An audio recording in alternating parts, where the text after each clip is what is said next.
So somebody in my last video commented Notre Dame's not the same team they were when they started the season. Okay, cool. You're the type of person that's also going to state that they had a 10-game win streak. I mean, Ohio State and Indiana did too. You're also going to be the same person that it says that Notre Dame dropped 70. Well, Indiana did that to Illinois. You're also the same type of person that thinks that this agreement that the committee and Notre Dame has, where if Notre Dame finishes top 12, they automatically get into the playoffs, even though their schedule is more ass than Nick Cannon's career and Cardi B as a stripper. See, here's the thing. You want to argue that beginning of the season didn't count. It's the end of the season. Cool. Who the fuck did Notre Dame play at the end of the season? Actually, I'll do you one better. Who the fuck is Notre Dame going to play next season? There is a possibility that Notre Dame will take one L next year. You gonna say that same shit next year when they lose and don't get into the playoffs because better teams get in? No, let's be for real here. When Notre Dame plays competition that is either equal, if not some regards better than them, they lose all the time. Let's take it from the standpoint of last year's playoffs. They beat Georgia. Cool. Who else did they play? They played Ohio State.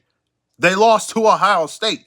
And didn't they lose to Ohio State either during that season or the season before? Now, to me, I feel like since Notre Dame can get special treatment, I feel like everybody should now get special treatment. Now, don't be talking about how Alabama got in and they have 3 losses and they lost their conference championship. Bro, it's the SEC. We all know that the committee's SEC bias. Don't start with that shit. We've been known this since BCS.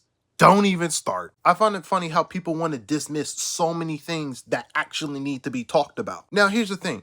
If Notre Dame gets into the playoffs next year, which they will with this weak-ass atrocious schedule that they have, once they get off their knees and wipe their mouth, the committee needs to say, all right, you did a good job in making it. Now you're going to go through the fucking gauntlet. Don't do the same thing you did last year where they went up against Indiana. Put them up against an SEC school right off rip. And don't do no mess like you did last year when they had to play Indiana, when Indiana was really in a rebuilding stage. You got in because of pity. Put them in against like a team that's going to have to where either the score is close or it's really going to come down to the wire. Now, here's the thing. The committee don't even know what the fuck they talking about. Let alone, they don't even know what the fuck they're doing half the fucking time. Again, I said this last time. TCU got their ass whooped, and this year they got James Madison and Tulane in. Like, the committee is full of a bunch of dumbasses. I find it funny and interesting how the FCS bracket for their football championship looks a hell of a lot better and more even than the FBS's college football playoffs. Now, granted, all this is all about money and get people talking. But when we gonna have